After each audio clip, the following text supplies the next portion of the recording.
Hi hello friends, എല്ലാ കൂട്ടുകാർക്കും പുതിയൊരു റിവ്യൂയിലേക്ക് സ്വാഗതം. അപ്പോൾ അങ്ങനെ നമ്മുടെ വിജയലക്ഷ്മിനെ കാണാൻ വേണ്ടി രാധിക ബാംഗ്ലൂർക്ക് പോയിരിക്കുകയാണ്. രാധികനെ കാണുമ്പോഴേക്കും വിജയലക്ഷ്മി രാധിക കുറച്ച് നേരം അങ്ങോട്ടും ഇങ്ങോട്ടും പരസ്പരം നോക്കിക്കൊണ്ടിരിക്കുക കേട്ടോ. അതിനുശേഷം രാധിക പറയുന്നുണ്ട്, എനിക്ക് എൻ്റെ മുമ്പിൽ വരാൻ ഇപ്പോഴും ഒരു മടിയുമില്ല LAD എന്ന് പറയുമ്പോൾ, മുമ്പ് ഞാൻ 10-16 വർഷം മുമ്പ് ഞാൻ നിൻ്റെ അടുത്തുനിന്ന് പോയപ്പോഴേക്കും ഞാൻ നിൻ്റെ അടുത്തുനിന്ന് ഒരു എലീനെ പോലെയാണ് പോയിട്ടുണ്ടായിരുന്നത്. പക്ഷെ ഞാനിപ്പോൾ പുലിയാണ്, പുലി എന്ന് വിജയലക്ഷ്മി പറയണം. ആ സമയത്ത് രാധികത്ത് പറയണ്ട് വിജയലക്ഷ്മി, അന്ന് നീയും നിന്റെ ഗുണ്ടകളും കൂടിയിട്ട് എന്നെ വീട്ടിൽ നിന്ന് പടിയടച്ചു പിണ്ടം വെച്ചു. എനിക്ക് തിരിച്ചു പറയാനായിട്ട് ആൾബലോ കാര്യങ്ങളോ ഒന്നും ഉണ്ടായിരുന്നില്ല. പക്ഷെ നിന്റെ 10 ഇരട്ടി ബലം എനിക്കിപ്പോൾ ഉണ്ടെന്ന് പറയുമ്പോൾ രാധിക പറയുന്നുണ്ട്, നീ വിചാരിച്ച പോലെ ഒരിക്കലും നടക്കില്ല. നീ ഒരു പീറപ്പെടിനെ മുമ്പിൽ നിർത്തി കളിക്കുന്നുണ്ടല്ലോ ഗീതു എന്ന് പറഞ്ഞിട്ട്, അവളൊന്നും അധിക നാൾ അരക്കൽ തറവാട്ടിൽ വാഴില്ല എന്ന് രാധിക പറയുവാട്ടോ. ആ സമയത്ത് വിജയലക്ഷ്മി പറയുന്നുണ്ട്, എടി ഞാനേ എന്തായാലും ഒരു കാര്യം തീരുമാനിച്ചു കഴിഞ്ഞു. നീ പറഞ്ഞല്ലോ എന്താണ് ഞാൻ അവിടെ വരത്തില്ലെന്ന്. നീ എന്നെ ഇവിടെ അന്വേഷിക്കുന്ന സ്ഥിതിക്ക് തീർച്ചയായിട്ടും ഞാൻ വരും അറക്കൽ തറവാട്ടിലേക്ക്.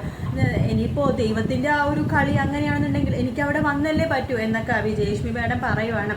അതിനുശേഷം നമ്മുടെ രാധിക പറയുന്നുണ്ട്, അതുകൊണ്ടിട്ടായിരിക്കും നീ ഇപ്പം തന്നെ എൻ്റെ പഴയ കാര്യങ്ങളൊക്കെ ആ ഗീതുവിനോട് പറഞ്ഞു കൊടുത്തത് അല്ലേ എന്ന് പറഞ്ഞു. മോശപ്പെട്ട കാര്യങ്ങളൊക്കെ നീ പറഞ്ഞു കൊടുത്തു അല്ലേ എന്ന് രാധികാമ്മ ചോദിക്കുമ്പോൾ വിജയലക്ഷ്മി പറയുന്നുണ്ട്, നിനക്ക് പഴയത് മോശപ്പെട്ട കാര്യമായിരുന്നു, എനിക്ക് എന്ത് ചെയ്യാൻ പറ്റൂ? നന്നായിട്ട് ജീവിക്കണമായിരുന്നു, എങ്കിൽ നല്ല പേര് സമ്പാദിക്കായിരുന്നല്ലോ. ചീത്തയായിട്ട് ജീവിച്ചുകൊണ്ടല്ലേ ചീത്ത സ്ത്രീ എന്നുള്ള പേര് വന്നത് എന്ന് പറഞ്ഞിട്ട് വിജയലക്ഷ്മി കളിയാക്കുവാണ്. രാധികാമ്മ പറയുന്നുണ്ട്, നീ വാ, എന്തായാലും നിന്നെ ഞാൻ വെച്ചിട്ടുണ്ടെന്നൊക്കെ പറയുമ്പോൾ വിജയലക്ഷ്മി പറയുന്നുണ്ട്, ഞാൻ ഇത്രയും നാൾ നിന്നെ വേണ്ട എന്ന് പറഞ്ഞ് വെറുതെ വിട്ടു. കാരണം എന്താണെന്നറിയാവോ, നീ എൻ്റെ കണ്ണനെ ഒരുപാട് സ്നേഹിക്കുന്നുണ്ട് എന്നെനിക്ക് തോന്നിയിട്ടുണ്ടായിരുന്നത് കൊണ്ട്. പക്ഷെ ഇപ്പം എനിക്ക് മനസ്സിലായി, നീ സ്വത്തിന് വേണ്ടി എൻ്റെ മകനെ പോലും കൊല്ലുമെന്നുള്ള സത്യം ഗീതു എൻ്റെ മുമ്പിൽ തെളിയിച്ചു. അതുകൊണ്ട് എൻ്റെ കുടുംബം നോക്കേണ്ടത് എൻ്റെ ഉത്തരവാദിത്വമാണ്. ഞാൻ എന്തായാലും അവിടെ വരും. എൻ്റെ മക്കൾക്ക് എന്തെങ്കിലും അപകടം പറ്റിക്കഴിഞ്ഞെന്നറിയാം, തീർച്ചയായിട്ടും ഞാൻ അവിടെ വരും എന്ന് വിജയലക്ഷ്മി പറയണം. ആ സമയത്ത് രാധികാമ്മ ഒന്നും തന്നെ മിണ്ടുന്നില്ല കേട്ടോ. പിന്നെ നമ്മുടെ രാധിക പറയുന്നുണ്ട്, നീ എങ്ങാനും കേരളത്തിലേക്ക് വരികയാണെങ്കിൽ പിന്നെ നിന്റെ 16 അടിയന്തരം ഞാൻ നടത്തും എന്ന് പറയുമ്പോഴേക്കും വിജയലക്ഷ്മി പറയുന്നുണ്ട്, നീ എന്നെ അന്വേഷിച്ച് ബാംഗ്ലൂർ വന്നില്ലേ, തീർച്ചയായിട്ടും ഞാൻ നിനക്ക് വേണ്ടിയിട്ട് കേരളത്തിൽ വരും. പക്ഷെ നിന്റെ 16 അടിയന്തരം നടത്താൻ വേണ്ടിയിട്ടൊന്നല്ല കേട്ടോ, എനിക്കൊരു കൊച്ചുമോളോ കൊച്ചുമോനോ ഉണ്ടാകുമല്ലോ, അവർക്ക് ചോറൂണ് കൊടുത്തിട്ട് മടങ്ങി വരാൻ വേണ്ടി മാത്രം ഞാൻ കേരളത്തിൽ വരും. കാണാടി, നിന്റെ ആഗ്രഹങ്ങളൊക്കെ വെറുതെയാണ് എന്നൊക്കെ പറഞ്ഞിട്ട് രാധികമ്മ അവിടെ നിന്ന് പോവാണ്. കാണാം, ഞാൻ എന്തായാലും അവിടെ വരും, ഞാൻ ഇത് വെറുതെ വിടത്തില്ല എന്നൊക്കെ പറയുവാട്ടോ വിജയലക്ഷ്മി. ഇതേക്കണ രാധികാമ്മ കുറച്ച് ടെൻഷൻ ആവുന്നുണ്ടെങ്കിലും അവിടെ നിന്ന് പോകുവാണ് കാണിക്കണത്. പിന്നെ കാണിക്കണത് ഗീതുവിനെയാണ്. ഗീതുവിൻ്റെ അടുത്ത് രേഖ ചേച്ചി ഓരോരോ കാര്യങ്ങൾ പറയാണ്. ഗീതു, നീ വിചാരിക്കണ പോലെ ഒന്നല്ല, അമ്മ അത്ര വലിയ ദുഷ്ടിയൊന്നും അല്ല കേട്ടോ എന്നൊക്കെ പറയാണ്. ആ സമയത്ത് ഗീതു പറയുന്നുണ്ട്, അത് രേഖ ചേച്ചിക്ക് അറിയാനിട്ടാണ് എന്നിങ്ങനെ പറഞ്ഞുകൊണ്ടിരിക്കെ തന്നെ നമ്മുടെ വിജയലക്ഷ്മി ഗീതുവിൻ്റെ ഫോണിലേക്ക് കോള് ചെയ്യാണ്. ഒരു ഒഫീഷ്യൽ കോളാണ്, ഒരു സെക്കൻഡ് പറഞ്ഞിട്ട് ഗീതു മാറി നിൽക്കുക കേട്ടോ. അതിനുശേഷം വിജയലക്ഷ്മി പറയുന്നുണ്ട്, മോളെ പുള്ളിക്കാരത്തി ഇവിടെ വന്നിരുന്നു കേട്ടോ, കാര്യങ്ങൾ സക്സസ് വിചാരിച്ച പോലെ തന്നെ ഞാൻ കാര്യങ്ങളൊക്കെ നീക്കിയിട്ടുണ്ട്. അധികം വൈകാണ്ട് ഞാൻ അങ്ങോട്ട് വരുമെന്ന് വെല്ലുവിളിച്ചിരിക്കുക എന്ന് പറയുമ്പോൾ, മേഡം ഇങ്ങോട്ട് വരുമോ, ഉറപ്പായിട്ടും വരുമോ എന്ന് ഗീതു ചോദിക്കുമ്പോൾ, അങ്ങനത്തെ ഒരു ആവശ്യം വരുവാണെങ്കിൽ തീർച്ചയായിട്ടും ഞാൻ അവിടെ വരും മോളെ എന്ന് ഗീതുവിൻ്റെ അടുത്ത് വിജയലക്ഷ്മി പറയാണ്. എങ്കിൽ മേഡം ഇങ്ങോട്ട് വരണം കേട്ടോ എന്നെ കാണാനായിട്ടെന്ന് പറയുമ്പോൾ, തീർച്ചയായിട്ടും ഞാൻ വരാം എന്ന് പറയാണ്. അതിനുശേഷം ഗീതു ചോദിക്കുന്നുണ്ട്, എന്നാലും എനിക്ക് മനസ്സിലാത്ത കാര്യം വിജയലക്ഷ്മി മാഡവും അതുപോലെ തന്നെ ഈ രാധികാമ്മയൊക്കെ തമ്മിലുള്ള ബന്ധം എന്താണെന്നാണെന്ന് പറയുമ്പോഴേക്കും നമ്മുടെ വിജയലക്ഷ്മി പറയുന്നുണ്ട്, അത് മോള് തന്നെ കണ്ടുപിടിക്കാമെന്ന് ഏറ്റ കാര്യമല്ലേ, അത് നിനക്ക് തന്നിരിക്കാനായിട്ട് നീ തന്നെ കണ്ടുപിടിക്കുക, നീ ബ്രില്യൻ്റ് ആണെന്ന് ഞാനൊന്ന് നോക്കട്ടെ എന്ന് പറയുമ്പോൾ ഗീതു പറയുന്നുണ്ട്, തീർച്ചയായിട്ടും ഞാൻ തെളിയിക്കും. ഞാൻ ഒന്നേന്ന് തുടങ്ങുവാണ്. ആദ്യം നമ്മൾ കണ്ടുമുട്ടിയത് മുതലുള്ള കാര്യങ്ങൾ ഞാൻ റിവേഴ്സ് അടിക്കുകയാണ്. ഞാൻ എന്തായാലും കണ്ടുപിടിച്ചിരിക്കും. മേഡം ഇവിടെ വന്നതിന് മുമ്പായിട്ട് ഞാൻ എല്ലാ സത്യങ്ങളും കണ്ടുപിടിക്കുമെന്ന് പറയുമ്പോൾ വിജയലക്ഷ്മി പറയുന്നുണ്ട്, അങ്ങനെ നീ കണ്ടുപിടിക്കുകയാണെങ്കിൽ എൻ്റെ ഭാഗം ഒരു സ്പെഷ്യൽ ഗിഫ്റ്റ് നിനക്ക് ഉണ്ടാകുമെന്ന് പറയുവാണ്.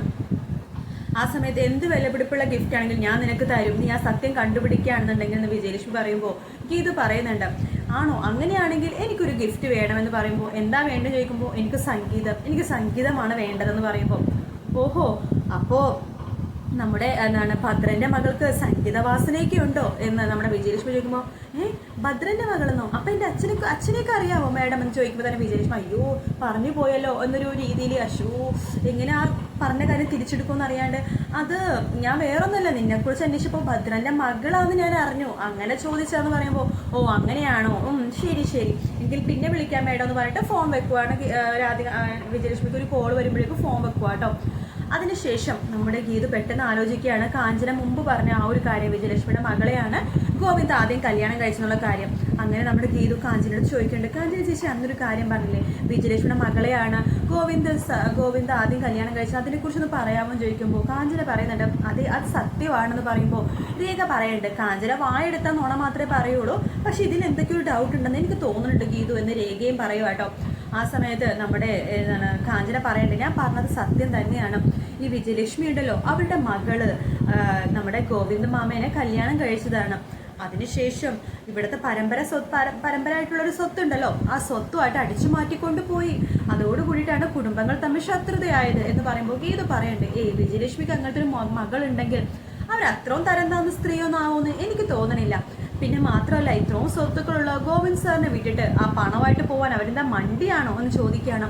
ആ സമയത്ത് കാഞ്ചന എടുത്ത വഴിക്ക് ചോദിക്കാണ്ട്, അങ്ങനെയെങ്കിൽ ഞാൻ ഗീതു എടുത്തൊരു കാര്യം ചോദിക്കട്ടെ, ഇത്രയും സ്വത്തുക്കളുള്ള ഗോവിന്ദിനെ വിട്ടിട്ട് ഗീതു പോയില്ലേ, അതെന്ത് കാരണം കൊണ്ടാ, അതുപോലത്തെ ഒരു കാരണം ആ പെണ്ണിനെ ഉണ്ടാവുമായിരിക്കും എന്ന് പറയുമ്പോൾ ഗീതുടെ വായൊന്നും അടഞ്ഞു പോവാട്ടോ. അതിനുശേഷം നമ്മുടെ ഗീതു മനസ്സിൽ വിചാരിക്കുകയാണ്, എന്നാലും എന്തായിരിക്കും ആ കാര്യം, എന്നാലും അയ്യപ്പേട്ടനെ അറിയാൻ പറ്റുമായിരിക്കും എന്ന് വിചാരിച്ചിട്ട് ഗീതു നേരെ അയ്യപ്പേട്ടൻ്റെ അടുത്തേക്ക് പോവാം. അയ്യപ്പേട്ടൻ ഒരു സ്വപ്നമൊക്കെ കണ്ടിട്ട് ഇരിക്കുമായിരിക്കും കേട്ടോ.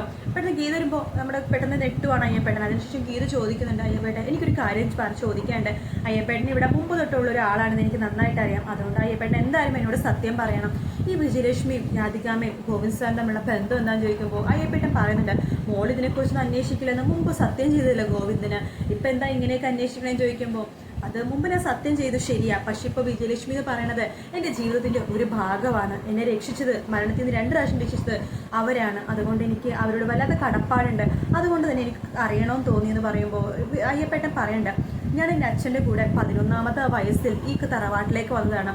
ഗോവിന്ദകുഞ്ഞ് കുഞ്ഞായിരിക്കുമ്പോൾ തന്നെ ഞാൻ ഗോവിന്ദകുഞ്ഞിൻ്റെ എല്ലാ കാര്യങ്ങളും എനിക്കറിയാം, ഗോവിന്ദകുഞ്ഞിൻ്റെ മാത്രമല്ല മാധവൻ നായരുടെ കാര്യങ്ങളും എനിക്കറിയാം.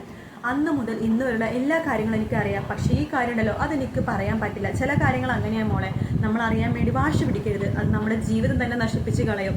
അങ്ങനത്തെ കാര്യങ്ങൾ അറിയാൻ വേണ്ടി ഒരിക്കലും വാശി പിടിക്കരുതെന്ന് പറഞ്ഞിട്ട് അയ്യപ്പേട്ടൻ അകത്തേക്ക് കയറി പോകണം. ആ സമയത്ത് ഗീതുഷി അയ്യപ്പേട്ടൻ പറഞ്ഞില്ലല്ലോ, ഇനി എന്ത് ചെയ്യും എന്നറിയാണ്ട് ഗീതു ആകെ വിഷമിച്ചിരിക്കുക കേട്ടോ. ഗീതു ആ സമയത്ത് മനസ്സിൽ വിചാരിക്കുകയാണ്, നമ്മുടെ വിജയലക്ഷ്മി പറഞ്ഞ കാര്യം ഭദ്രൻ്റെ മകളല്ലേ എന്ന്. ആ സമയത്ത് ഗീതു മനസ്സിൽ വിചാരിക്കുകയാണ്, ഭദ്രൻ്റെ മകളല്ലേ എന്ന് എന്നോട് ചോദിക്കണമെന്നുണ്ടെങ്കിൽ തീർച്ചയായിട്ടും അച്ഛനായിട്ട് എന്തോ ഒരു കണക്ഷൻ ഉണ്ട്, അല്ലെങ്കിൽ അച്ഛനറിയായിരിക്കും. അതെ, അച്ഛനറിയാം, അത് തന്നെയാണ് എളുപ്പമാർഗം, അച്ഛനോട് തന്നെ കാര്യങ്ങൾ ചോദിക്കാം എന്ന് പറഞ്ഞിട്ട് ഗീതു പുറപ്പെടുവാട്ടോ. എന്തായാലും ഭദ്രനെ എന്തൊക്കെയോ അറിയാം, പേരറിയോന്ന് അറിയില്ല, എന്നാലും ഭദ്രനെയും അറിയാം, കാരണം ഭദ്രന് മുമ്പ് തൊട്ടേ ഉള്ളൊരാളാണല്ലോ. കാത്തിരുന്ന് കാണാം എന്തായാലും നമ്മുടെ ഭദ്രന്റെ വായുന്ന സത്യങ്ങൾ ഗീതു കേൾക്കുന്നതിന് ആ നിമിഷത്തിനായിട്ട്. വീഡിയോ ഇഷ്ടപ്പെട്ടെങ്കിൽ ലൈക്ക് ചെയ്യുക, സബ്സ്ക്രൈബ് ചെയ്യുക, കമൻറ്റ് ചെയ്യാം. കുറച്ച് ദിവസം കൂടി എന്തായാലും ഫേസ് വെച്ചിട്ട് ആ വീഡിയോ ഇടുന്നത്, അത് കഴിയുമ്പോഴേക്കും നിങ്ങൾക്ക് ഇഷ്ടപ്പെട്ട പോലെ തന്നെ ഒരു റിയാക്ഷൻ ചാനൽ പോലെ തന്നെ ഒരു റിയാക്ഷൻ വീഡിയോ ആയിട്ട് ഇവിടെ ഞാൻ എപ്പിസോഡ് അപ്ലോഡ് ചെയ്യാം കേട്ടോ.